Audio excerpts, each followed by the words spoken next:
प्रथम करतो. माझं नाव राहुल पापळ. मी विडिओडी गावठाण श्री गणेश मित्र मंडळाचा माजी अध्यक्ष आहे आणि मी उद्योजक हा मंडळातूनच झालेलो आहे. त्यामुळे शिवभाऊंचे छान वाक्य माझ्या डोक्यात एकदम मी गुंतून ठेवलं आहे की मंडळाचा कार्यकर्ता हा मॅनेजमेंटचा बाप झालेला असतो. फक्त ते बाप जो शब्द आहे तो थोडासा गणपती उत्सव झाल्यानंतर तो 355 दिवस व्यवसायात लावला तर तो आजोबा होऊ शकतो व्यवसायात, मला असं वाटतं. का माझी सुरुवात तशीच आहे की जसं सरांनी सांगितलं की लष्कराच्या भाकऱ्या भाजू नये, तसं माझे जे गुरु आहेत दुर्ग महर्षी प्रमोद मांडे सर, ज्यावेळेस माझं घर गळत होतं त्यावेळेस मी मंडळाचा अध्यक्ष होतो. तर मांडे सर म्हणले की राहुल आपलं घर गळत आहे तर तू विचार कर काय करायचं. मी तिथं ब्रेक दाबला आणि ठरवलं. त्या दिवशी मी गेल्या वर्षीच मी थोडंसं कॅम्पेन रन केलं की मंडळाचा कार्यकर्ता उद्योजक झाला पाहिजे. तर ही संकल्पना गेल्या वर्षी राबवली आणि मी सांगितलं होतं की एखादा मंडळाचा कार्यकर्ता उद्योजक झालं काय होऊ शकतं. तर ह्याची आमच्या मंडळापासून मी सुरुवात केली. गेल्या 2 वर्ष मी चांगला व्यवसाय उभा केला आणि हा उभा ह्या लेवलला केला सर की आज लाडाची कुल्फी भारतातील सर्वात मोठा ब्रँड आहे कुल्फी इंडस्ट्रीमध्ये. दुसरी गोष्ट ही सांगण्यासारखी खरं आहे पण आणि नाही सुद्धा. गेले 2 वर्ष माझ्या मंडळाला मी स्वतः वर्गणी 1,25,000ची देतो. त्याचं कारण असं द्यायच्या मागचं हेतू की असे 10 मुलं जर मंडळात चालू झाली तर वर्गणीचा लोड भविष्यात येणार नाही. मी व्यावसायिक आहे, रोडवरती व्यवसाय करतो, मलाही माहिती आहे. आज आमच्याकडं पावत्यांचे गठ्ठ्या साठलेले असतात. आम्ही 12 महिन्याचं भाडं भरत नाही तर 13 महिन्याचं भाडं भरतो. कारण गणेश उत्सव आला की आंबेडकर जयंती येते, शिवजयंती येते, कोणालाही वर्गणीला नाही म्हणू शकत नाही. आम्ही उद्योजक आमची एक बाजू आहे की ती श्री गव्हर्नमेंट गेल्या वेळेस मांडली सुद्धा. वर्गणी दिलीच पाहिजे पण हा लोड आला पाहिजे, येतोय खूप. तर त्यातून एक पर्याय आहे की मंडळाचा कार्यकर्ता उद्योजक झाला पाहिजे. आणि आत्ताची रिसेंट सक्सेस स्टोरी आमची अशी आहे की आम्ही लाडाच्या कुल्फीवर उकडीचा मोदकसुद्धा आम्ही गेल्या वर्षी लॉन्च केला. थोड्या प्रमाणात केला, तो काय होईल काय नाही याचा अभ्यास केला. या वर्षी सर आम्हाला बुकिंग जे पडले मोदकाचं ते 11 लाखाच्या पुढं पडले मोदकाचं. आणि आम्ही ठाणेमधला आत्ताच मला यायला उशीर झाला. अमित नावाचा मुलगा आहे तो आता ऑफिसला होता, त्याला तर यांना आणणार होतं, जे फॅमिलीसह आलता तो. तर तो गाडी धुवायचं काम करतो पलावा ठाण्यामध्ये हिरानंदानीमध्ये. तिथं 8,400 फ्लॅट आहेत, 8,400 फ्लॅट आहेत. तर त्याला मी सांगितलं की गणपतीचं बुकिंग आत्ताच घे, की ज्याला उकडीचे मोदक पाहिजे त्यांनी बुकिंग आत्ताच घ्या. आपल्या मोडमध्ये 1,000 नंबर असतात, त्याच्याकडे कस्टमर भरपूर आहेत. डोर टू डोर गेला, पॅम्पलेट दिलं आणि सांगितलं की आत्ता जर बुकिंग केलं तर 11वरती एक मोदक आमचा देऊ फ्री. तर आनंदाची गोष्ट एवढी आहे की त्यांनी किती बुकिंग घ्यावं, तर 92,400 मोदकाचं बुकिंग घेतलं आणि एका मोदकामागं 12 रुपये मार्जिन आम्ही त्याला दिलं आहे. त्याचा प्रॉफिट झाला 11 लाखाच्या आसपास. त्याला तेव्हा पगार पण नाही. मग लक्षात आलं की ही किती मार्केटची गॅप आहे.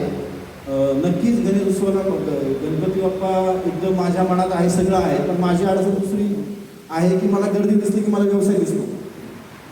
आम्ही वारीमध्ये दिवे घाटाच्या अलीकडं आम्ही काही कुल्फीच्या गाड्या लावल्या. फ्रीमध्ये कुल्फी बिलकुल वाटली नाही, कारण वारकरी बिलकुल फ्री घेत नाही. ते येणारे आपल्या पुण्याचे खूप वारी असतात, 1 दिवसाची वारी घालाय.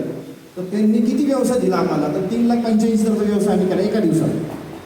तर अशी गर्दी जेव्हा असलं तर आपल्या मुलांनी त्या गर्दीकडे लक्ष दिलं पाहिजे. हा भारत देश आहे, कुणी पण कुठेही व्यवसाय करू शकतो. पण ड्रायव्हरकडे बघा, बोराळी बघा, तिथं आपला एकही माणूस जो मंडळाचा कार्यकर्ता आहे त्याने व्यवसाय केला पाहिजे. एक सीझन म्हणजे तुम्हाला वर्षाचे पैसे एवढे मिळून जातात की वर्षभर काय करायची गरज नसते. तर याच्याकडे आपण फोकस केलं पाहिजे. मी शिरूभाऊंना फोन केला की शिरूभाऊ, मंडळातल्या कुठलेही 2 कार्यकर्ते गरीब करा, त्यांना श्रीमंत करायची माझी जबाबदारी आहे आणि माझ्यासाठी तोच गणेश उत्सव आहे. माझ्यासाठी तोच गणेश उत्सव आहे. त्या मुलांनी बिलकुल 1ही रुपये द्यायचं नाही. माझी अपेक्षा एवढीच आहे, त्या मुलांनी प्रामाणिकपणे मेहनतीनं काम करावं आणि त्याला एक व्यवसायाचा माइंडसेट करण्यासाठी आम्ही त्याचं सेशनसुद्धा घेणार आहे. म्हणजे नुसतं आम्ही गाडी दिलीत कर व्यवसाय असं बिलकुल नाही आहे, बिलकुल नाही आहे.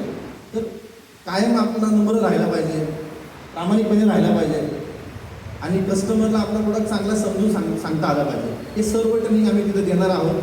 मंडळाच्या पुढं 2 ते 3 प्रोडक्ट आमच्याकडे आहेत. सर्वात महत्त्वाचा उकडीचा मोदक तुम्ही लाईव्ह रोडवरती विकू शकता. आमचा मोदक विदाऊट प्रिझर्वेटिव्ह 1 वर्ष शेल्फ लाईफ आम्ही त्याला केलेली आहे. गव्हर्नमेंट अथॉराईज आहे, कुठले प्रिझर्वेटिव्ह नाही आहे त्याला. आणि सर्वात महत्त्वाचं कुल्फी जो पार्ट आहे तो गणपती जाऊ शकतो. आणि जे कॉर्न आहे, जवळजवळ आम्ही जे कॉर्न आहे, सोललेला कॉर्न आहे, गेल्या वर्षी जवळजवळ आमच्या कंपनीने 120 टन सप्लाय केला आहे, एक्सपोर्ट केला आहे मॉरिशसला. हे पण थोडं गणपतीच्या लेवलचाच आहे. त्यामुळे जिथं मंडळ आहे तिथं त्याच्याच बाहेर ती काट उभी राहावी. ती काट आम्ही कंपनीकडून देईल, तुम्ही तो स्टॉक घ्यायचा आहे. त्याच्यावर जो प्रॉफिट आहे तो मंडळाच्या कार्यकर्त्यांनी घ्यावा. अशी एक संकल्पना माझी आहे. त्या संकल्पनेला सगळ्यांनी पुढे यावं अशी माझी अपेक्षा आहे. यात व्यवसाय हा भाग वेगळा आहे. यात एका लेवलला गेल्यावर मला असं वाटतं मंडळातून आल्यानंतर परत आलेला समाजातून पैसा परत समाजातच गेला पाहिजे. ही भावना आमच्या आईने सांगितलेली आहे. कारण आम्ही वारकरी आहोत. माझी आई वारी दिंडी करते. मग आईने सांगितलं की राहुल, आपण 100% पैसे कमवले पाहिजे, पण ओंजळी जेव्हा सांगायला लागेल त्याच वाटायला पण सुरुवात केली पाहिजे. ही वाटायला सुरुवात केली 10 जून 2025 साली आम्ही सुरुवात केली. आणि आमची भारतातील पहिली कंपनी ठरली की तिने एक किल्ला दत्तक घेतला आहे. सर 10 जून 2025 साली आम्ही रायरेश्वर किल्ला दत्तक घेतला. ज्या पिंडीवरती शिवाजी महाराजांनी शपथ घेतली त्या पिंडीला आम्ही 15 किलो चांदीचं अनावरण केलं. तर ह्याच माध्यमातून मी घडू शकतो तर दुसराही घडू शकतो, त्याच्यासाठी ही चळवळ आहे. त्याच्यात प्रामाणिकपणे आपला ब्रँड सगळीकडे जावा हा एक दुसरा माझा प्रामाणिक हेतू बाय डिफॉल्टच या जाहिरात माझी होणारच आहे. पण त्या पलीकडे जाऊन कार्यकर्ता उद्योजक होईल ही सर्वात महत्त्वाची आणि प्रामाणिक भूमिका आहे. मला इथं संधी दिली बोलायला त्याबद्दल मी सर्व गुरुवरांचे मनापासून खूप खूप आभारी. धन्यवाद.